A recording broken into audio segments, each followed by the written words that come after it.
Tagalog ka din. Magandang umaga mga kababayan. Dito lang ako. Nakahugas ng pinggan. Yun lang. Yan lang.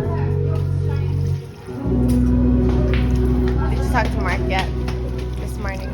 Yeah. Nice. This morning and last night. Aww. Okay, that's all. Bye.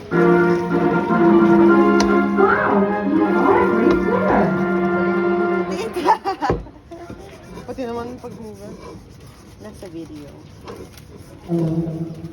Galing mo na maghugas kay Angel. Thank you so much.